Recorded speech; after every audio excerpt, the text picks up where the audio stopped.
بھی جانتا ہے، بوڑھا بھی جانتا ہے، آپ نے دندان شہید کروا کر بھی محمد رسول اللہ صلی اللہ علیہ وسلم نے دین اسلام کی تبلیغ کی ہے، بیٹیوں کی نسبت کو اس جرم کی پاداش میں ختم کیا گیا، تب بھی آپ نے یہ محنت کی ہے، اور پھر آپ کو طائف میں مار کھانی پڑی تب بھی آپ نے یہ محنت کی ہے، آپ کو بدر کے میدان میں اترنا پڑا، یہی رمضان المبارک کی 17 تاریخ تھی، آپ نے تب بھی دین اسلام کی محنت کی ہے، آپ کو احد میں اپنا پیارا چچا شہید کروانا پڑا تب بھی آپ نے یہ محنت کی ہے، اور آپ کو خندق کھودنی پڑی تب بھی آپ نے یہ محنت کی ہے، آپ نے اپنے صحابہ کو سولی پہ لٹکوایا تب بھی یہ محنت کی ہے، آپ کی صحابیات کو چیر کر دو ٹکڑے کیا گیا تب بھی آپ نے یہ محنت کی ہے، آپ کی صحابیہ کی آنکھیں نکالی گئی پھر بھی آپ نے یہ محنت کی ہے، جناب رسول اللہ کو ہجرت کرنے پہ مجبور کیا گیا تب بھی آپ نے یہ محنت کی ہے، آپ علیہ السلام پر آزمائش کے طور پر فاقے آئے تب بھی آپ نے محنت کی ہے، اور پھر الغرض ہر قسم کے امتحانات کو عبور کرنے کے بعد آپ علیہ السلام یہ محنت کر کے اصول ہمیں دے کر کے اصول ہمیں سکھا کر کے گئے ہیں، جب تک ان اصولوں پر کاربند نہیں ہو سکو گے اس وقت تک تم ترقی کے بام پر، عروج پر، انتہا پر نہیں پہنچ سکو گے۔ اب جناب رسول اللہ صلی اللہ علیہ وسلم جب یہ احکامات امت تک پہنچا رہے ہیں، پھر امت کے کچھ افراد نے سوال کیا کہ جس اللہ کی بات کر رہے ہو کہ اس اللہ سے سوال کیا جائے تو یہ اللہ سنتا ہے، کیا اس سے بات کی جائے تو یہ جواب دیتا ہے؟ اللہ نے کہا کہ جب یہ تم سے سوال کرتے ہیں وَإِذَا سَأَلَكَ عِبَادِي، جب سوال کریں آپ سے میرے بندے، مجھ سے یہ پوچھو کہ کیا میں ان کو جواب دیتا ہوں یا نہیں دیتا ہوں۔ اللہ نے وحی کے ذریعے اپنے محبوب پیغمبر کو یہ پیغام دیا کہ میری امت کے اور میرے ان بندوں کو، میرے افراد کو یہ پیغام دے دو کہ جب بھی تم مجھے پکارو گے، جب بھی مجھ سے دعا کرو گے، جب بھی التجا کرو گے، جب بھی تمنا کرو گے، جب بھی آرزو کرو گے، جب بھی پیغام میرے تک پہنچاؤ گے، درمیان میں کوئی واسطہ نہیں ہے، درمیان میں کوئی راستہ نہیں ہے، درمیان میں کوئی قاصد نہیں ہے، کوئی تمہیں دور جانے کی ضرورت نہیں ہے۔ من حبل الورید کے الفاظ قرآن بتا رہا ہے کہ اللہ نے تمہیں پیغام دے دیا کہ میں تمہاری رگے جان سے بھی زیادہ قریب ہوں۔ وَإِذَا سَأَلَكَ عِبَادِي عَنِّي فَإِنِّي قَرِيب، جب بھی تم مجھے پکارو گے میں تمہارے قریب ہوں، میں تمہارے ہر سوال کا جواب دوں گا۔ جب بھی التجا کرو گے، صدق دل سے مانگنا تمہارا کام ہے، جب بھی تمنا سامنے رکھو گے صدق دل سے مانگنا تمہارا کام ہے، جب بھی درخواست سامنے کرو گے صدق دل سے مانگنا تمہارا کام ہے، تمہیں عطا کر دینا میں رب العالمین کا کام ہے۔ پہلا اصول یہ ہے کہ انسان رب کے حضور دعا کرے، بغیر دعا کے کچھ حاصل حصول نہیں ہے۔ بعض یہ کہتے ہیں اور سمجھتے ہیں کہ دعا کے بغیر شاید یہ کوئی کام بنا رہے ہیں اور دعا ان کے ہاں کسی اہمیت کی حامل نہیں ہے۔ میں نے نہ حدیث پڑھی، میں نے نہ کسی محدث کی تشریح آپ کے سامنے رکھی، میں نے نہ کسی فقیہ کا قول آپ کے سامنے رکھا، نہ میں نے کسی تابعی کا، نہ تبع تابعی کا، نہ بعد میں آنے والے مجتہد کا، اور نہ کسی قیاس آرائی کرنے والے کا قیاس آپ کے سامنے رکھا۔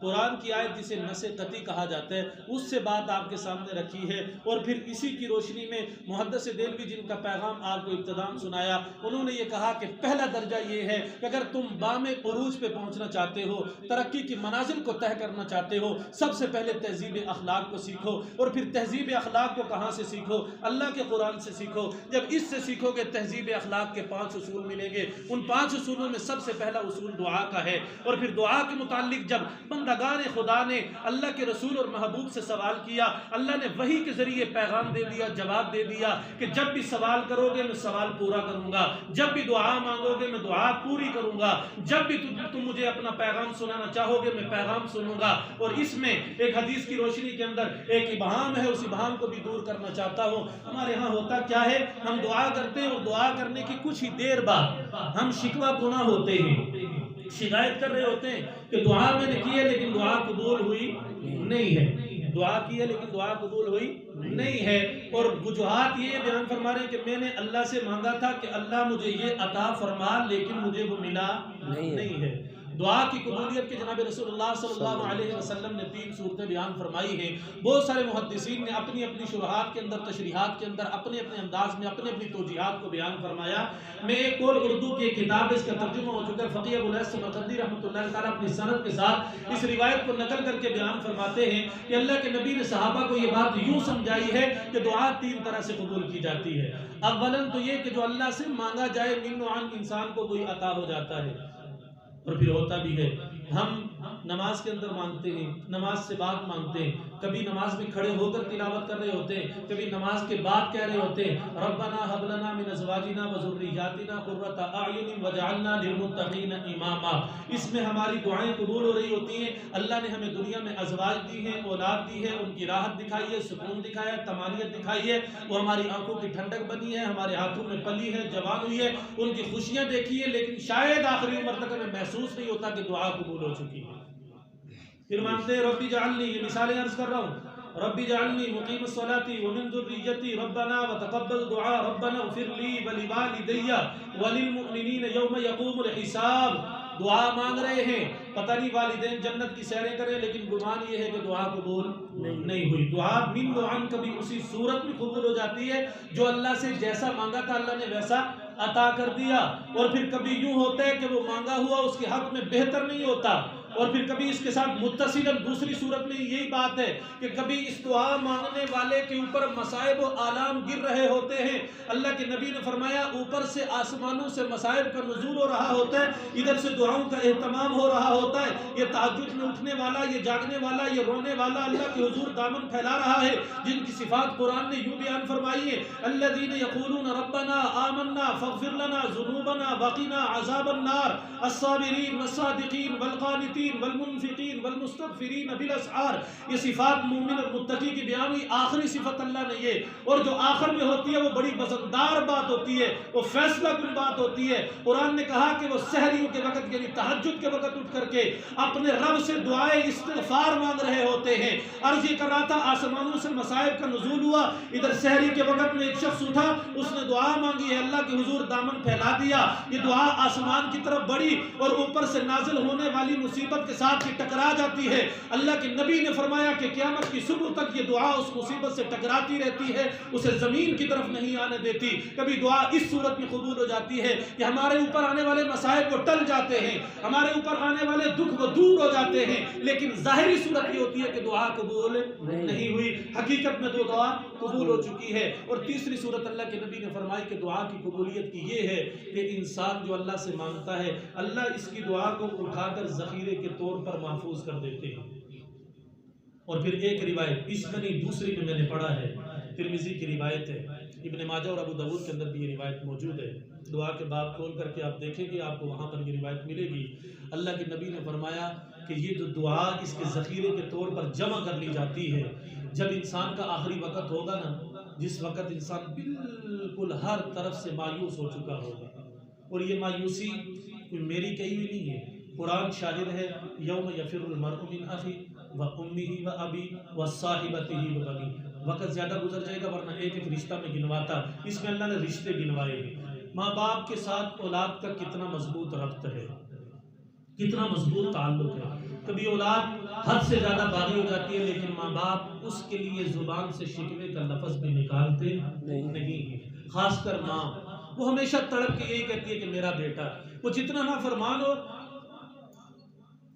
ماں کبھی اسے جلدی جلدی اپنے دروازے سے دھتکارتی نہیں ہے، وہ پھر بھی کہتی ہے، اس کا دکھ دیکھ کر بھی کہتی ہے، اس کا دکھ سہ کر کے بھی کہتی ہے یہ میرا بیٹا ہے، اور سینے پہ ہاتھ رکھ کے کہتی ہے۔ اس ماں کا اس باپ کا تعلق قرآن نے بیان فرمایا کہ وہ ایسا لمحہ ہوگا کہ یہ اولاد ان ماں باپ کو بھول جائے گی، وہ ماں باپ اس اولاد کو بھول جائے گی۔ اور پھر ان رشتوں کے آخر میں جو صاحبتی کہہ کر کے ہمیں بتایا گیا، دنیا میں مضبوط ترین مستحکم ترین یہ زوجین کا رشتہ ہوتا ہے میاں بیوی کا، اس سے متعلق کہا کہ یہ بھی اس دن بیزار ہوں گے ایک دوسرے سے، یہ بھی کہیں گے کہ ہم نے تو نہیں پہچانا، ہم نے تو تیری معرفت حاصل ہی نہیں کی، ہم تو تجھے کچھ دینے کے اہل نہیں ہیں۔ قرآن نے پھر آگے وجہ بھی بتائی ایسے کیوں ہوگا، لِكُلِّ امْرِئٍ مِّنْهُمْ يَوْمَئِذٍ شَأْنٌ يُغْنِيهِ، اس لیے ہوگا کہ اللہ ہر ایک کو ایسے مشغلے میں مشغول کر دے گا کہ اسے اپنی ہی فکر ہوگی، دوسرے کی فکر نہیں ہوگی۔ جب یہ منظر ہوگا، اور ساتھ قرآن یہ بھی کہتا ہے بعض چہرے چودھویں کی رات کے چاند کی طرح چمک رہے ہوں گے، بعض ایسے ہوں گے ان پر سیاہی چڑھی ہوئی ہوگی، اور وہ سیاہی کس کی ہوگی، کفر کی ہوگی، فسق کی ہوگی، اور انسان جو دنیا میں گناہ کرتے ہیں ان گناہوں کی سیاہی ہوگی۔ جب یہ ماحول ہوگا، جب یہ صورتحال ہوگی، ہوگی اور ہر ایک عرق میں غرق پسینے میں شرابور ہوگا، آسمان کا سورج سوا نیزے پہ ہوگا اور ہر آدمی اس کیفیت کے اندر ہوگا۔ ایک روایت میں آتا ہے کہ پسینے میں اس قدر ڈوبا ہوگا جس قدر اس کی گناہ ہے، اگر وہ ٹخنے تک ہے تو ٹخنے تک، اگر وہ رانوں تک ہے تو رانوں تک، سینے تک، ناف تک۔ ایک روایت میں یوں ذکر ہے، اللہ کے نبی نے یوں میری طرف دیکھیے اشارہ کر کے فرمایا کہ بعض ایسے ہوں گے جن کے لبوں سے پسینہ اندر جا رہا ہوگا۔ جب وہ وقت ہوگا، جب یہ گھڑی ہوگی، اس وقت میں اللہ کے نبی نے فرمایا کہ اس کی دعائیں جو ذخیرے کے طور پر سنبھال کر رب نے رکھ دی تھی، اس وقت اللہ اسے اجر دکھائے گا کہ دیکھ میرے بندے، دنیا میں تو کہا کرتا تھا کہ میری دعا قبول نہیں ہوئی ہے، تو کہا کرتا تھا میرا کہا مانا نہیں گیا، تو کہا کرتا تھا میرا مانگا مجھے ملا نہیں ہے، میں رب نے تیرے لیے وہ ذخیرے کے طور پہ جمع کیا تھا، آج یہ سارا ذخیرہ نیکیوں کا میں تجھے عطا کرتا ہوں۔ اللہ کے محبوب پیغمبر نے فرمایا ہر دعا کرنے والا یہ حسرت کرے گا کہ اے کاش دنیا میں میری ایک دعا بھی قبول نہ کی جاتی اور رب کائنات آج ساری دعاؤں کا ذخیرہ مجھے عطا فرماتا، اور میں یہاں خوشی خوشی یہ اظہار کرتا کہ دیکھو دنیا میں مجھے نہیں ملا تھا لیکن آج رب العالمین نے مجھے عطا کر کے جنت کا سرٹیفکیٹ عطا کر دیا ہے۔ تیسری دعا کی قبولیت کی یہ صورت ہے کہ اللہ ذخیرے کے طور پر اسے جمع فرما لیتے ہیں۔ سبحان اللہ۔ وَإِذَا سَأَلَكَ عِبَادِي سے بات شروع کی تھی اور پھر کہا تھا کہ 5 منازل طے کرنے کے بعد انسان بام عروج پر پہنچتا ہے۔ ان میں پہلی جو منزل ہے وہ تہذیب نفس یا تہذیب اخلاق کی ہے۔ دونوں لفظ آپ بول سکتے ہیں، کہہ سکتے ہیں، اور دونوں ہم معنی ہیں، قریب المعنی ہیں۔ ان پہ بھی کبھی سیر حاصل بات کروں گا، یہ ایک مستقل عنوان ہے۔ بہرحال یہ پہلا اصول دعا کا تھا کہ دعاؤں کا اہتمام ہو، اور پھر دعا کے متعلق میں اکثر کہا کرتا ہوں کہ ہمارے دعا بسا اوقات یوں ہوتے جیسے آرڈر ہے، دعا یوں ہوتی ہے جیسے آرڈر ہے، اور پھر ہم مانگنے کے فوراً بعد اپنی توجہ نہ اس وقت نہ مانگنے کے بعد نہ کچھ دیر بعد اللہ کی طرف رکھتے ہیں۔ یاد رکھیے گا دنیا کا بھی یہ اصول اور ضابطہ ہے، دنیا کا بھی یہ اصول اور ضابطہ ہے۔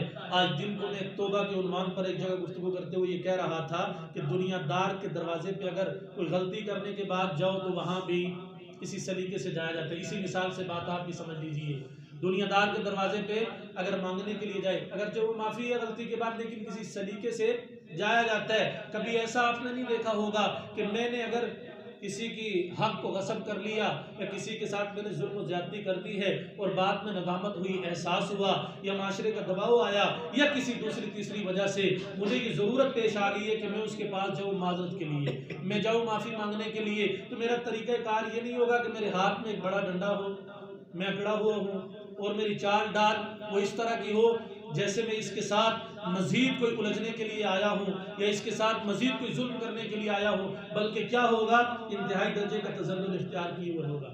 جناح الذل، جیسے قرآن نے ماں باپ کے سامنے کاندھے جھکانے کا حکم دیا ہے، ہماری اس وقت یہ صورتحال ہوگی کہ ہمارے کاندھے جھکے ہوئے ہوں گے اور ہمارے اعضاء سے چال ڈال سے عاجزی کا اظہار ہو رہا ہوگا۔ ایسے ہی ہوتا ہے یا نہیں ہوتا؟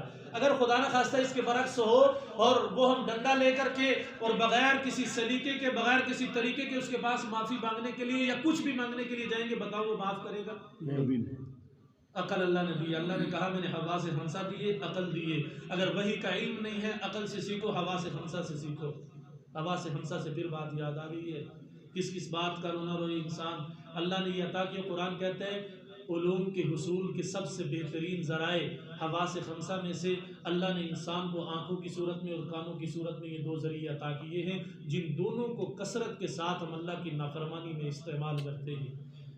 جب انہی کو جو اللہ نے علوم کے حصول کے ذرائع ہمیں دیے تھے ہم نافرمانیوں پہ لگائیں گے، گناہ پہ لگائیں گے، تو پھر اللہ کی معرفت کہاں سے آئے گی؟ یہ باتیں بوجھل ہیں، وزندار ہیں، لیکن خدا سنیے گا۔ قاری صاحب مجھے کہہ رہے تھے کہ تقریر کریں گے یا بیان کریں گے، میں نے کہا تقریریں بہت کر چکے، تقریروں کا ماحول بھی نہیں ہوتا، وہ کوئی جلسہ ہو، مخصوص عنوان ہو یا کسی کے لیے کوئی خاص دعوت یا پیغام ہوتا ہے، وہاں تقریروں کا کچھ فائدہ بھی ہوتا ہے۔ یہاں میرے خیال سے اور میرے غالب گمان سے یہ بیانات بہتر ہوتے ہیں، اس لیے یہ انداز اپنایا ہوا ہے۔ باتیں بوجھل ہیں لیکن سنیے، یہ بڑی نفع والی باتیں ہیں، اور یقین جانیے ہمیں انہی کی ضرورت ہے، ان شعلہ نوائیوں کی اتنی ضرورت نہیں ہے۔ وہ جذبات کا برانگیختہ کرنا وہ وقت کی خاص ضرورت ہے، اس ضرورت کے تحت کیے جاتے ہیں۔ فی الوقت ہمیں ہماری اصلاح مقصود ہے جو بالکل بھی نہیں ہو رہی، اور یہ اصلاح نہیں ہوگی یقین جانیں ہم برباد ہو جائیں گے، تباہ ہو جائیں گے، ہمیں پتہ بھی نہیں چلے گا، اور ہو رہے لوگ، ہم دیکھ بھی رہے ہیں لیکن پھر بھی ہمیں احساس نہیں ہوتا۔ ہر قبر میں جانے والا کیا اعمال کا ذخیرہ لے کر کے جا رہا ہوتا ہے؟ ہم مرنے کے بعد کہہ دیتے ہیں میاں بڑے اچھے تھے، بڑے بااخلاق تھے، لیکن چند گھنٹے، یہ کہتے ہیں چند گھنٹوں کے بعد اس کی کوئی نہ کوئی خطا یاد آتی ہے، اسے ہی گالی دے رہے ہوتے ہیں۔ یقین جانیے ہماری کوئی اصلاح نہیں ہے۔ میں ابھی اس سے پہلے بھی بات کے دوران یہی کہہ رہا تھا، آپ سے بھی کہوں گا، اور اللہ کی قسم کھا کر کے کہتا ہوں، جب بھی قرآن کا باریک، عمیق، دقیق اور گہرا مطالعہ کرتا ہوں، کسی کو تنقید کا نشانہ نہیں بناتا، اپنی بات کر رہا ہوں کہ خود سے شرم آتی ہے کہ یہ قرآن ہماری کتنی اچھی تربیت کر رہا ہے، یہ قرآن ہماری کتنی اچھی رہنمائی کر رہا ہے، اور ہم کس نہج پہ زندگی گزار رہے ہیں۔ ہمیں نہیں پرواہ، ہمیں نہیں پتا میری زبان سے کیا نکل رہا ہے، ہمیں نہیں احساس، ہمیں نہیں خیال کہ میرے دل میں کیا گمان ہے، کیا تصور ہے۔ ذرا سوچو کس کتاب میں اتنی رہنمائی ہوگی؟ اس کتاب نے تمہارے دل کے اندر پیدا ہونے والا جو داعیہ اور تقاضا ہے، جو خیال اور تصور ہے، اس خیال اور تصور کے اوپر بھی پہرا بٹھایا ہے کہ وہ خیال بھی برا مت لاؤ۔ جو سوچ پیدا ہوتی ہے وہ سوچ بھی بری مت پیدا کرو۔ اجتنبوا کثیرا من الظن ان بعض الظن اثم، قرآن یہی کہتا ہے کہ جو تمہارے دل کے اندر گمان پیدا ہوتا ہے، خیال پیدا ہوتا ہے، یہ بہت زیادہ گمان اور خیال نہ پیدا کیا کرو۔ مراد بدگمانی ہے کہ بدگمانی نہ کیا کرو۔ ان بعض الظن اثم، اس لیے کہ بعض خیال جو ہوتے ہیں وہ گناہ ہوتے ہیں۔ جب یہ گناہ کرو گے تو اللہ ناراض ہو جائے گا، جب اللہ ناراض ہوگا تو تم ناکام ہو جاؤ گے۔ جو ناکامی تمہیں بظاہر نظر نہیں آتی، لیکن یہ ناکامی تمہیں اس جہنم میں لے جائے گی جس جہنم کے متعلق اللہ کے نبی نے یہ فرمایا کہ اس جہنم کی آگ کو 1000 سال جلایا گیا تو وہ آگ سفید ہوئی ہے، پھر 1000 برس تک جلایا گیا تو وہ سرخ ہوئی ہے، اور پھر 1000 برس تک جلایا گیا تو وہ سیاہ ہوئی ہے۔ اور اس وقت وہ جہنم کی آگ سیاہ ہے۔ یہ لال آگ، سرخ آگ دیکھ کر ہمیں کتنا خوف محسوس ہوتا ہے، اس سیاہ آگ کا سامنا کیسے کریں گے؟ اور وہ اتنی سخت کہ 3000 سال اسے دہکایا گیا، 3000 برس اسے جلایا گیا۔ پھر اس میں جو حدت پیدا ہوئی، حرارت پیدا ہوئی ہے، اس حدت اور حرارت کے اندر انسان کو جلایا جائے گا، اس کا ایندھن اس انسان کو بنایا جائے گا۔ کیا اس کا ہم سوچ بھی سکتے ہیں کہ اس آگ میں جائیں گے؟ اور یہاں تو تڑپنے کے بعد موت ہے، وہاں تڑپنے کے بعد موت بھی نہیں ہے۔ اس آگ کو بھی دوام ہے، اس جنت کی نعمت کو بھی دوام ہے۔ جو جنت میں جائے گا ہمیشہ کی لذتیں اٹھائے گا، جو جہنم میں جائے گا ہمیشہ کا عذاب اٹھائے گا۔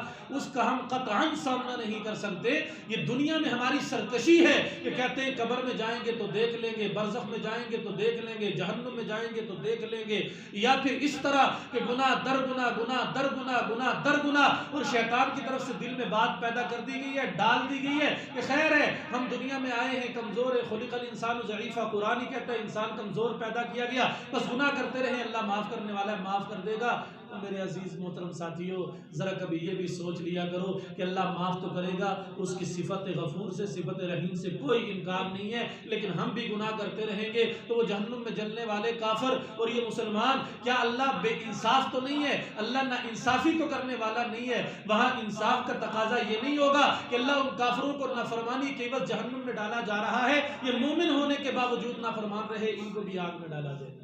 اللہ انصاف پہ مبنی فیصلے کرے گا، اور انصاف کا تقاضا یہی ہے کہ نافرمان بھی جائیں گے، اور نافرمان سے مراد اہل ایمان جو اللہ کو مانتے ہیں لیکن ماننے کے باوجود احکام کو پورا نہیں کرتے، وہ بھی ڈالے جائیں گے۔ بہرحال بات بہت دور نکل چکی ہے۔ عرض یہ کر رہا تھا کہ پہلا اصول دعا کا ہے، اس دعا کو اپنائیے گا، اور یہ خیال اور تصور نہ کیجئے گا کہ میری کتنی قبول ہوئی ہیں، کتنی نہیں قبول ہوئی ہیں، کتنا ملا ہے، کتنا نہیں ملا۔ اس کی قبولیت کی 3 صورتیں ہوتی ہیں، 3 صورتوں میں سے ایک صورت کے اندر آپ کی دعا قبول کر لی جائے گی، یہ رائے گاں نہیں جائے گی۔ اور ویسے بھی صدق کے دل سے مانگا ہوا کسی دنیا دار کے دروازے پہ چلے جاؤ، اللہ اگر وہاں سے نہیں تو کسی اور جگہ سے تمہیں دلوا دیتا ہے۔ اگر دنیا کے اصول اور ضابطے یہ بتاتے ہیں تو جو دنیا کے شہنشاہوں کا شہنشاہ ہے، جو بادشاہوں کا بادشاہ ہے، جو دنیا کے عارضی مالکوں کا بھی مالک ہے، جو کہتے ہیں ہماری ایجاد ہے، ان کا بھی جو خالق ہے، اس کی عطا کیسے ہوگی؟ وہ جب دے گا تو ایسے دے گا جو ہمارے وہم و گمان میں بھی نہیں ہے، ہمارے تصور و تخیل میں بھی نہیں ہے۔ پہلا اصول یہ ہے کہ اللہ سے دعا مانگے، اور اس کا خاص وقت رمضان کی تاک راتوں میں ہے۔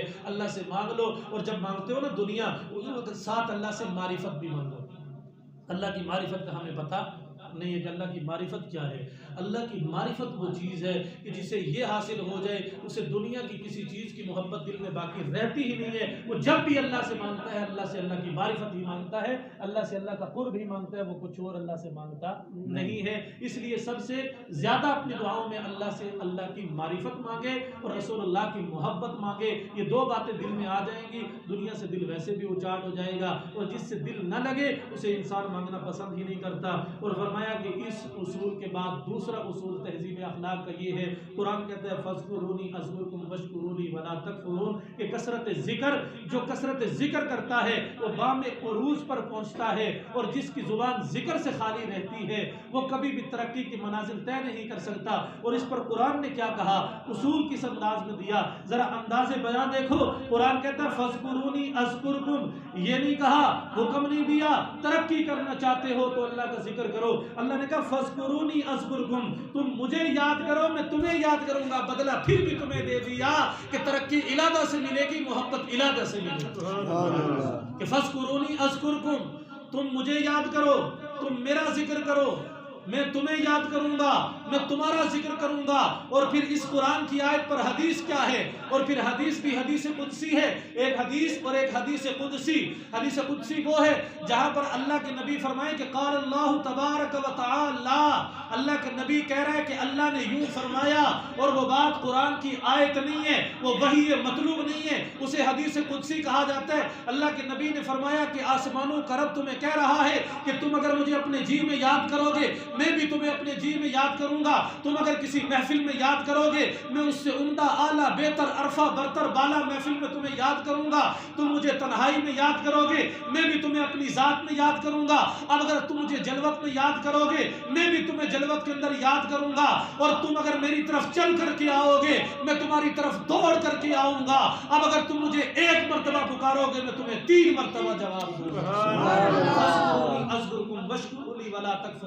اللہ نے یہاں پر صرف اصول نہیں دیا، علماء نے لکھا ہے کہ اصول کے ساتھ محبت بھی دے دی ہے۔ دوسرا اصول یہ کہ کثرت ذکر اس کی عادت بنا لو، ترقی کر لو گے، بام عروج پر پہنچ جاؤ گے۔ اور پھر اچھا ہمارے ہاں کیا ہوتا ہے، ہم کہتے ہیں کہ ہم نے نماز کے بعد 33 مرتبہ سبحان اللہ الحمدللہ اللہ اکبر پڑھ لیا، اور پڑھنے کے بعد کوئی خاص فوائد تو ہم نے سمیٹے نہیں، پڑھنے کے بعد ہم نے کوئی خاص فوائد سمیٹے نہیں۔ دیکھو اللہ نے تمہارے لیے کتنی راہیں پیدا کر دی ہیں۔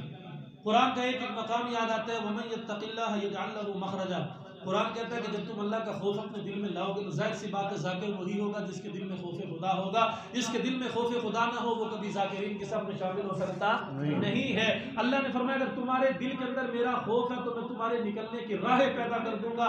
پھر اللہ نکلنے کی راہیں کیسے کیسے ہمیں دے رہا ہے کہ اگر بہت زیادہ نہیں کر سکتے، کثرت سے نہیں کر سکتے، کثیر العیال ہو، کمانے والا کوئی نہیں ہے، ملازمت والے ہو، ملازمت کر رہے ہو، مصروفیت والے ہو، مصروفیت میں مگر ہو، مصروف ہو، تمہارے پاس وقت نہیں ہے، نماز کے بعد اگر تم نے صرف اتنا ہی پڑھ لیا تو تب بھی تم ذاکرین کے صف میں شامل ہو جاؤ گے، ذاکرین سے باہر نہیں نکالے جاؤ گے۔ کسی نہ کسی درجے میں جب ذاکرین جنت میں جا رہے ہوں گے ان کا دامن پکڑ کر کے، ان کا دامن ان کا لڑ پھاڑ کر کے یہ انسان جنت میں داخل ہو جائے گا۔ اس سے پوچھا جائے گا ارے تو ذاکرین کی صفوں میں رات بھر جاگنے والا نہیں تھا، تو ذاکرین کی طرح اللہ اللہ کی ضربیں لگانے والا نہیں تھا، اور کثرت ذکر کبھی ہم نے تیری زندگی میں دیکھی نہیں ہے، یہ لڑ تو نے کیسے پکڑ لیا ہے؟ اور پھر محدثین نے تشریح کرتے ہوئے کہا کہ جب اس سے یہ کہا جائے گا یہ آسمانوں کی طرف نگاہیں اٹھائے گا اور پھر دیکھے گا کہ کیا کوئی میری طرف سے جواب دینے والا ہے، ایک مقرر فرشتہ ہے وہ کہے گا کہ دیکھو نا اس نے کثیر العیال ہونے کے باوجود اللہ کو پکارا، سبحان اللہ بھی کہا، الحمدللہ بھی کہا، اور سبحان اللہ کہنے والا یہ اللہ کی تسبیح کہنے والا ہے، الحمدللہ کہنے والا یہ اللہ کی تحلیل کو بیان کرنے والا ہے، اور پھر اللہ اکبر کہنے والا یہ اللہ کی کبریائی کو بیان کرنے والا ہے۔ باوجود مصروفیت کے اس نے تسبیح بھی کی ہے، اس نے تحمید بھی کی ہے، اس نے اللہ کی کبریائی کو بھی بیان کیا ہے۔ ادھر تم زیادہ ذخیرے والے تھے، اللہ نے کہا کہ ان کی نسبت کے ساتھ ان کو بھی جنت میں داخل کر کے ان کو بتا دو کہ وہ رب کی عطا ہے، یہ رب کی رحمت ہے، عطا سے ان کو جنت ملی ہے، رحمت سے ان کو جنت ملی ہے۔ وہاں پر یہ اعلان ہوگا کہ عطا سے ان کو ملی، رحمت سے ان کو ملی ہے. کسی پہ عطا ہوگی، کسی پہ رحمت ہوگی. اللہ تبارک و تعالیٰ کسی نہ کسی درجے میں ہم سب کو بھی شامل فرما لے، اپنے غضب سے بس محفوظ کر. تو دوسری یہ صورت ہے، دوسرا یہ اصول ہے کہ اللہ کا ذکر کثرت سے کیا جائے. فاذکرونی اذکرکم، اللہ نے فرمایا کہ تم مجھے یاد کرو میں تمہیں یاد کروں گا، تم میرا ذکر کرو میں تمہارا ذکر کروں گا. اور یہ ہوتا ہے. اور پھر قرآن کی سب سے بہترین جو تشریح ہے وہ احادیث صحیحہ ہے. میری یہ کوشش ہوتی ہے کہ میں ذخیرہ احادیث میں قرآن کی آیات کی تشریح اور تفسیر کی صورت میں احادیث کو زیادہ سے زیادہ تلاش کروں. اور پھر اکثر میرا یہ ذوق بھی ہوتا ہے کہ قرآن کی آیت کے ساتھ میں کسی حدیث کا سہارا ضرور لے کر کے اپنی بات کو مکمل کروں. اللہ کے نبی صلی اللہ علیہ وسلم نے ایک تو یہ روایت پیش فرمائی ہے، اور پھر ساتھ سنیے گا کہ اللہ کے محبوب پیغمبر جناب محمد الرسول اللہ صلی اللہ علیہ وسلم اپنی تعلیمات میں ہمیں یہ تعلیم، درس اور سبق دے کر کے گئے ہیں. ہمیں یہ تعلیم، درس اور سبق دے کر کے گئے ہیں کہ دنیا میں ایسا زمانہ آئے گا، ایسا وقت آئے گا. اور میں اکثر کہا کرتا ہوں ہم اس زمانے میں داخل ہو چکے ہیں. اللہ کے نبی نے فرمایا کہ میرے طریقہ کار کو لوگ مٹائیں گے. اور ماننے والوں، نہ ماننے والوں کی بات نہیں کر رہا، ہم ماننے کے باوجود مٹا رہے ہیں یا نہیں مٹا رہے؟ قدم قدم پہ سنت سمجھ کر چھوڑ دیا. کیا یہ سنت ہے، چلو اس کو ترک کر دو، چھوڑ دو. جمعے والے دن ہمیں جلدی ہوتی ہے، سنتوں کو ہم ترک کر دیتے، چھوڑ دیتے، کوئی پرواہ نہیں ہے. نماز پڑھ رہے ہیں، جلدی میں سنت کو چھوڑ دیا، کوئی پرواہ نہیں ہے. اپنی وضع قطع کے اعتبار سے، شکل و صورت کے اعتبار سے، روزمرہ کے اصول اور ضابطے اٹھا کر کے دیکھ لیں سنت کے کیا ہیں اور ہمارے کیا ہیں. ہم نے مغربی تہذیب کے اپنائے ہوئے لیکن سنت کے چھوڑے ہوئے ہیں. بہرحال اللہ کے نبی نے فرمایا جب ایسے دور میں میرا کوئی ایک امتی میری ایک سنت کو مضبوطی سے پکڑ لے گا، اللہ تبارک و تعالیٰ اس ایک سنت کے اوپر عمل کی بدولت اور برکت سے اس کو 100 مرتبہ اللہ کی راہ میں جان قربان کرنے کے بدلے میں ثواب عطا فرمائے. کہاں 100 مرتبہ جان کی قربانی اور کہاں ایک چھوٹی سی سنت پہ عمل کر لینا، ایک نبی کے چھوٹے سے طریقے کو لے لینا. اللہ نے یہ راہیں پیدا کی ہیں. وَمَن يَتَّقِ اللَّهَ يَجْعَل لَّهُ مَخْرَجًا، اللہ پھر انہی راہوں سے ہمیں نکال کر جنت میں داخل کر دے گا. تو یہ راہیں اللہ نے پیدا کر دی ہیں. ان راہوں پر اگر ہم چلیں تو وہ ہمیں تسکین ملے گی، وہ ہمیں راحت ملے گی جو ہم نے کبھی نہ گمان میں لائی ہے، نہ کبھی تصور میں شاید کہ آ سکے. فاذکرونی اذکرکم، دوسرا اصول یہ ہے کہ اللہ کا ذکر کثرت کے ساتھ. اور پھر جب یہ زبان ذکر کرے گی تو زبان کے ساتھ انسان کے اعضاء بھی ذکر کرتے ہیں. اب اس کے اوپر دو باتیں کر کے اگلا تیسرا اصول مختصراً آپ کے سامنے عرض کر کے بات کو ختم کرتا ہوں. یہ جو میں نے کہا کہ اللہ کے ذکر سے اپنی زبانوں کو رطب اللسان کر لو اور ذکر کر کے بام عروج پر پہنچنے کی کوشش کرو، ذکر کر کے ترقی کرنے کی کوشش کرو. جیسے مال جمع کر کے ترقی کی کوشش ہوتی ہے، جائیدادیں بنا کر کے ترقی کی کوشش ہوتی ہے، بنگلے بنا کر کے ترقی کی کوشش ہوتی ہے، کاروبار کر کے ترقی کی کوشش ہوتی ہے. عزیزان محترم اور بالخصوص میرے یہ پیارے چھوٹے چھوٹے بچے ہیں، آپ اپنا ذہن میں بنا لو کہ ہم نے جہاں پر دنیا کی اس مادیت کی ترقی کو سنا اور دیکھا ہے، وہاں ہم نے آج ایک روحانی ترقی کو بھی سنا ہے. ہم اس کوشش کے ساتھ ساتھ میں اس کا منکر نہیں ہوں، انکار نہیں کر رہا، لیکن ضرورت کے درجے میں اسے ہی حاصل کرے. اس کو دوام نہ سمجھے، اس کو بقا نہ سمجھے. اس میں فنا ہے، اس میں بہت عارضی پن ہے، اس کو عارضی ہی رہنے دے کہ روحانی طور پر بھی ہم نے ایک ترقی کرنی ہے. اس ترقی کے یہ اصول ہے، ایک دعا کا ہم نے مضبوطی کے ساتھ اہتمام کرنا ہے، دوسرا ذکر کا ہم نے اہتمام کرنا ہے. جب ذکر زبان سے کریں گے تو اعضاء بھی ذکر کریں گے. وہ کیسے؟ حضرت شبلی رحمہ اللہ تعالیٰ کے متعلق ایک واقعہ کتابوں میں لکھا ہے جس کا ایک حوالہ تذکرۃ الاولیاء کا ہے کہ وہاں انہوں نے یہ اولیاء تذکرۃ الاولیاء میں واقعہ بیان کیا کہ ان کو کسی نے دیوانہ سمجھا، ان کو کسی نے پاگل سمجھا. اور حدیث بھی شاہد ہے، اللہ کے نبی نے فرمایا کہ اتنا ذکر کرو، اتنا کرو، اتنا کرو، اتنا کرو، اتنا کرو کہ لوگ تمہیں دیوانہ کہنے لگ جائیں، لوگ تمہیں مجنون سمجھنے لگ جائیں. اور یہ اہل اللہ اتنا ہی کیا کرتے تھے. حضرت شبلی اللہ اللہ کی ضربیں لگاتے ہوئے جا رہے ہیں، کچھ بچے شرارتی ہیں، دیکھا یہ کوئی بوڑھا جا رہا ہے، یہ پاگل ہو چکا ہے، شاید ذہنی توازن کھو چکا ہے، شاید کہ مجنون ہے، دیوانہ ہے. بچوں نے شرارت کرتے ہوئے انہیں پتھر مارا. جب پتھر انہیں لگا زخمی ہوئے اور جسم سے خون بہنے لگا. کسی نوجوان نے دیکھا یہ تو شریف الطبع جا رہا ہے، شریف النفس جا رہا ہے، اسے پتھر لگا تب بھی احساس نہ ہوا، پتھر لگا بدلے کی نہ سوجی، پتھر لگا اس نے گالم گلوچ نہ کی، پتھر لگا اس نے بدلہ نہ لے لیا. جاؤں جا کر کے اس کی کچھ مدد کر دوں. وہ اس کے قریب ہوئے اس غرض کے ساتھ کہ میں اسے مرم پٹی کر دوں. وہ لکھتے ہیں کہ جب میں ان کے قریب ہوا میری حیرت کی انتہا نہ رہی. میں نے دیکھا کہ ان کے جسم سے خون کا 2 قطرہ بھی زمین پر گرتا ہے، وہ قطرہ زمین پہ گرتے ہی لفظ اللہ بن جاتا ہے.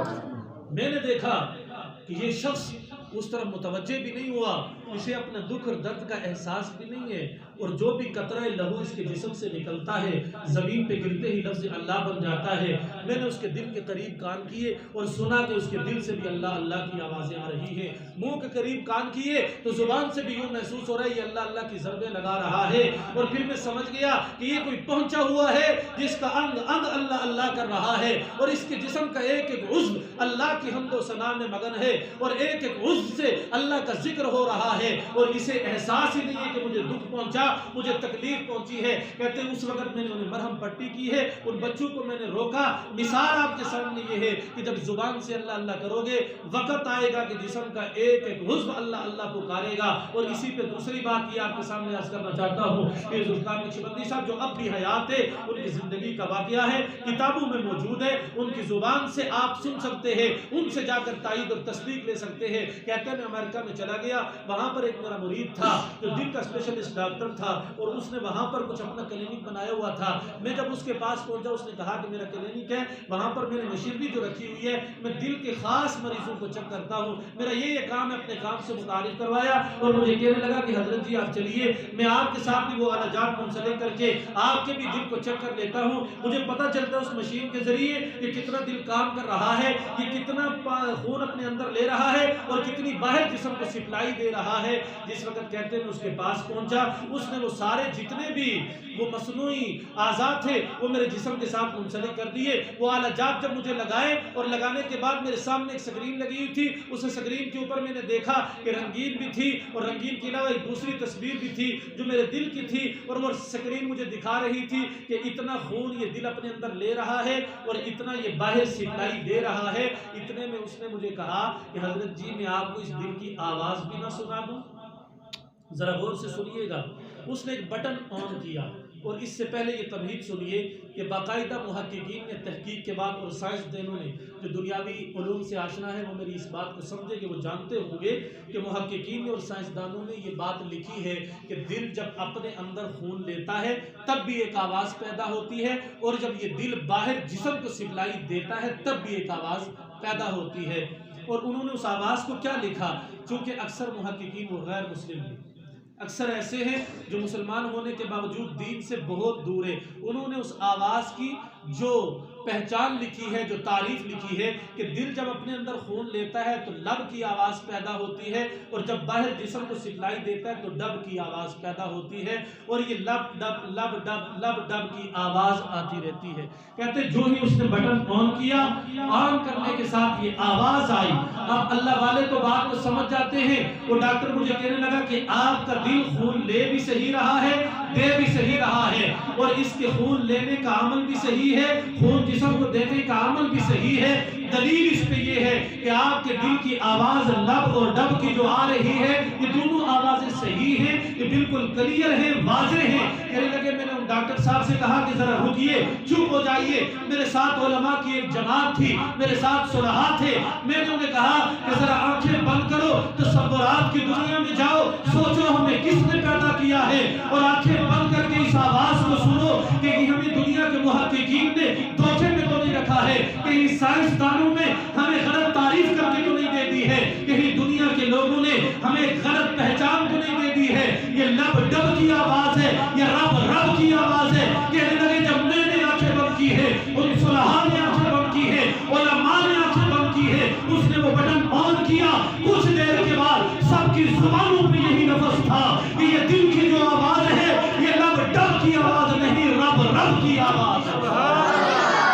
اور ہر انسان کا دل غیر اختیاری طور پر ہر وقت میں رب رب کہہ رہا ہے۔ کہتے جب میں نے غور سے سنا کہ دل سے رب رب کی آواز آ رہی تھی، دنیا میں نے بہت علوم حاصل کیے اور بہت بڑے محقق بھی ہیں، بہت بڑے عالم بھی ہیں، بہت بڑے مصنف بھی ہیں، اور ساتھ ساتھ بہت بڑے داعی اور مبلغ بھی ہیں۔ اللہ نے بہت مقام انہیں دیا، سرتاج الاولیاء انہیں کہا جاتا ہے۔ کہتے ہیں کہ میں نے ہمیشہ ایک اعتراض اپنے دل میں پالے رکھا، کسی کتاب سے میرا یہ اشکال، میرا یہ اعتراض حل نہیں ہو رہا تھا۔ اس دن اللہ نے میرا وہ اشکال بھی حل کر دیا، وہ اعتراض بھی رفع ہو گیا، دور ہو گیا۔ میں ہمیشہ سوچا کرتا تھا کہ قرآنی تعلیمات یہ کہتی ہے. جس طرح میں آپ کے سامنے قرآن پڑھ رہا ہوں، دیگر مقامات پر قرآن بہت ساری باتیں بتاتا ہے. جیسے ایک مثال آپ نے سنی من حبل الورید، اللہ کہتا ہے کہ میں تمہاری رگ جان سے بھی زیادہ قریب ہوں. انسان اگر ظاہری اعتبار سے سوچے تو نظر آتا نہیں ہے، لیکن مومن کا اس پہ ایمان ہے. اور پھر موت کے وقت بات سمجھ میں آ جاتی ہے جب اللہ منزل دکھاتا ہے. بہرحال یہ مستقل علیحدہ عنوان کی باتیں ہیں. کہنے لگے کہ میرا ایک اشکال تھا، اعتراض تھا کہ یہ قرآن کہتا ہے کہ ہر انسان کا عضو اللہ اللہ کہتا ہے، یہ اللہ کو پکارتا ہے. دہری ایسے ہیں جو اللہ کو مانتے ہی نہیں. دہری کا عقیدہ یہ ہے نعوذ باللہ من ذالک کہ وہ وجود خداوندی کے منکر ہیں. وہ کہتے ہیں اللہ کا وجود نہیں ہے. یہ دہریوں کی عقائد کی کتابوں میں لکھا ہوا ہے اور ان کا بنیادی عقیدہ ہے. وہ کہتے ہیں کہ اللہ کی ذات نعوذ باللہ من ذالک کوئی ذات نہیں ہے. ان کے کچھ اور عقائد ہیں، کچھ اور دلائل ہیں اس پر.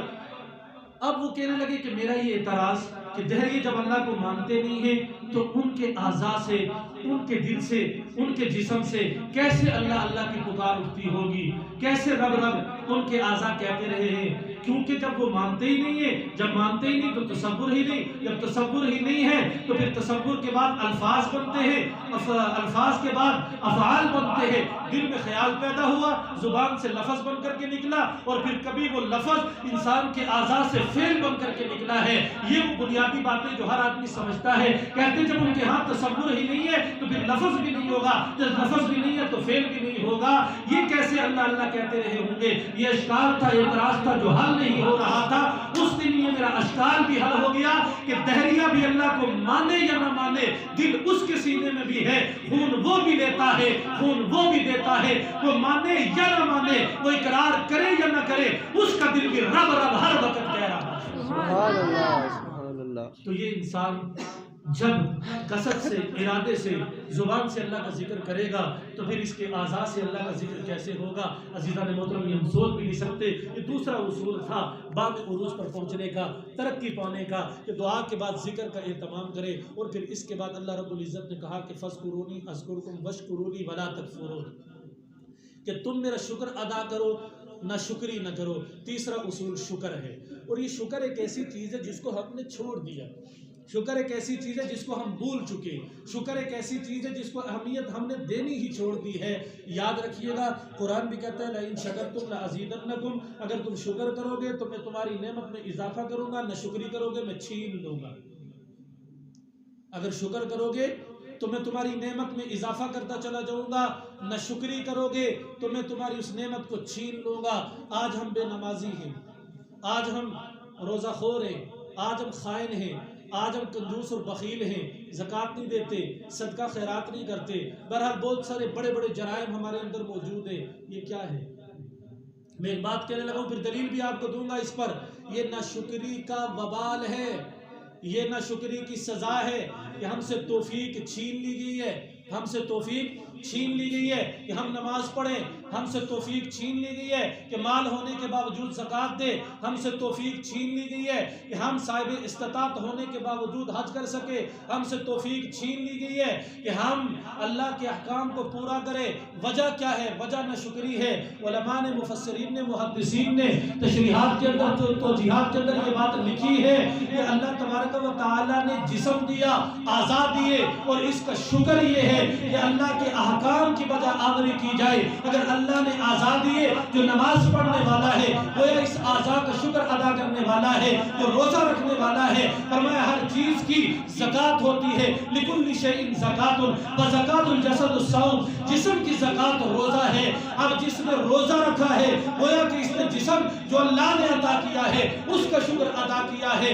جس کو اللہ نے مال دیا اس نے زکوٰۃ نکالی ہے، اس نے مال پر اللہ کا شکر ادا کیا ہے. جس کو اللہ نے صاحب استطاعت بنایا اس نے حج کیا ہے، گویا اللہ کی نعمت پہ اس نے شکر ادا کیا ہے. فرمایا یہ جتنی بھی عبادات ہیں اگر یہ کرتے رہو گے تو شکر ہے، اگر ان کو چھوڑ دو گے تو نہ شکر بن جاؤ گے، پھر اللہ تم سے توفیق چھین لے گا. یہ وجہ ہے، یہ بنیاد ہے کہ ہم آج احکام کو توڑنے والے بن چکے، فرائض واجبات کے تارک بن چکے، اور شکر کا یہ تقاضا ہے کہ اللہ کے ہر حکم کو پورا کیا جائے۔ یہ اللہ کا شکر ہے۔ جب احکام کو توڑیں گے یہ ناشکری ہے، اور ناشکری کا سب سے بڑا وبال یہ ہے کہ ہم سے توفیق چھین لی جائے گی۔ میں نے کئی مرتبہ دیکھا کہ مسجد کے دروازے پہ جانے کے بعد پلٹ جاتے ہیں، نماز کی توفیق نہیں ہوتی۔ آپ نے بھی دیکھا ہوگا، بول سکتے ہیں، اور یہ اچھی طرح میری بات کی تائید اور تصدیق بھی کر سکتے ہیں کہ کتنوں کو اللہ نے کتنا دیا ہوا ہوتا ہے لیکن توفیق چھینی ہوئی ہوتی ہے، وہ توفیق سلب ہوتی ہے، بندہ انہیں ترغیب دیتا ہے، ان کا ذہن بن بھی جاتا ہے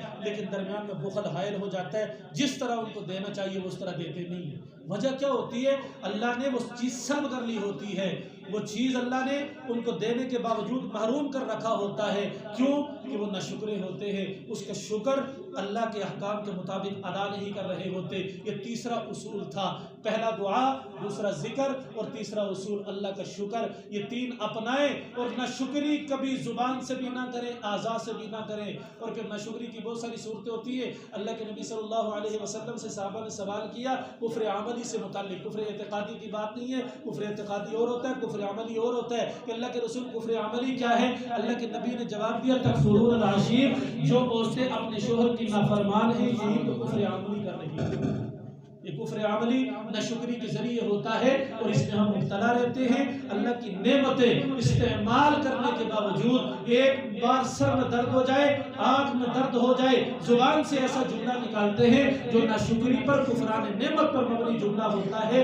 یاد رکھیے گا یہ اللہ کی رحمت ہے کہ ناشکری کے باوجود دماغ کی طاقت کو اس نے سلب نہیں کیا، آنکھوں کی بینائی کو چھین نہیں لیا، ورنہ حق یہی بنتا ہے کہ ہم نے جب اس کا کفران نعمت کیا تھا، ناشکری کا جملہ زبان سے نکالا تھا، اس وقت اللہ ہماری اس نعمت کو ہم سے چھین لیتے، سلب کر لیتے۔ اور اسی ناشکری سے بچنے کے لیے قرآن نے اگلا اصول یا ایھا الذین آمنوا استعینوا بالصبر، صبر کا بتایا ہے کہ اگلا اصول یہ ہے کہ صبر کو مضبوطی سے تھام لو، صبر کو پلے باندھ لو۔ جب صبر کو مضبوطی سے تھام لو گے، صبر کو پلے باندھ لو گے، ناشکری سے بھی بچ جاؤ گے، شکر پہ بھی کاربند ہو جاؤ گے، ذکر پہ بھی لگ جاؤ گے۔ اس لیے کہ جب صبر ہوگا تو صبر کا تقاضا یہ ہے کہ نفسانی خواہشات جن کا غلبہ ہوتا ہے انہیں ترک کر دو، اللہ کے حکم پہ چلو۔ صبر کرو گے خواہشات کو ترک کر دو گے، احکام کو پورا کرو گے۔ صبر کرو گے خواہشات کو ترک کر دو گے۔ دل کرے گا مسجد میں نہیں جانا، لیکن صبر کا تقاضا یہ ہے کہ سینے پہ سر رکھو، بستر سے نکلو، تاریکی میں چلو، ٹھنڈی رات ہے تب بھی چلو۔ اگر پانی گرم ہے، حرارت کا تقاضا یہ ہے کبھی کہیں چھاؤں میں یا پنکھے کی ہوا میں آرام کر لو، لیکن یہ حکم یہ ہے کہ اس گرمی میں حرارت میں چل کر کے اللہ کے گھروں کو آباد کرو۔ تم نے نفسانی خواہشات پر صبر کرتے ہوئے مسجد کا رخ کر لیا ہے، اس صبر کو تھامنے کی وجہ سے اگلا اصول تمہارا مضبوط ہو چکا ہے۔ یہ صبر کا چوتھا اصول ہے، اور صبر کے بعد اگلا شاعر اللہ کی تعظیم ہے۔ مستقل ایک دو نہیں بلکہ کئی بیانات میں مکمل ہونے والا عنوان ہے۔ یہ 5 اصول تھے جن پر انسان کاربند رہے تو کاربند رہنے کے بعد باب عروج پر پہنچ سکتا ہے، تہذیب اخلاق، تہذیب نفس کی منزل مکمل ہو سکتی ہے۔ خلاصے کے طور پر پھر سن لو کہ سب سے پہلے دعاؤں کا اہتمام، رب سے مانگنا، توفیق الہی کے بغیر کوئی کام ممکن نہیں ہوتا۔ دوسرا ذکر الہی کی کثرت، اور پھر تیسرے نمبر پر شکر، ناشکری سے حفاظت، اور پھر چوتھے نمبر پر صبر۔ صبر کے ذریعے شکر پر چلو گے، کفران نعمت سے بچو گے، صبر کے ذریعے طاعات پہ چلو گے، معصیت سے بچو گے۔ یہ صبر ایک ایسا اصول ہے، وقت زیادہ ہو چکا ورنہ صبر ان تمام اصولوں کے اوپر سایہ کیا ہوا ہے۔ اگر صبر مضبوط ہوگا تمام اصول مضبوط ہو جائیں گے، صبر کمزور ہوگا تمام اصول کمزور ہو جائیں گے۔ اور 5واں اصول وہ شاعر اللہ کی تعظیم تھی، جن میں ایک تعظیم اللہ کی اس گھر کی ہے، اللہ کے گھر کے محافظوں کی ہے، کیونکہ قرآن میں ان گھروں کا تذکرہ، ان کے محافظین کا تذکرہ، ان کے بنانے والے ابراہیم کا تذکرہ، ان میں معاونت کرنے والے اسماعیل کا تذکرہ، پھر ان کو پاک صاف کرنے والے نبیوں کا تذکرہ، اس میں آنے والے اللہ کے سامنے رکوع اور سجدہ کرنے والے والراکعین والساجدین ان کا تذکرہ، اور پھر اس میں اعتکاف کرنے والے معتکفین کا تذکرہ۔ ان سب باتوں کا تذکرہ اللہ کے قرآن میں موجود ہے، ان کا بھی احترام ساتھ ساتھ ضروری ہے۔ اگر یہ شاعر اللہ ان کی تعظیم نہ رہی.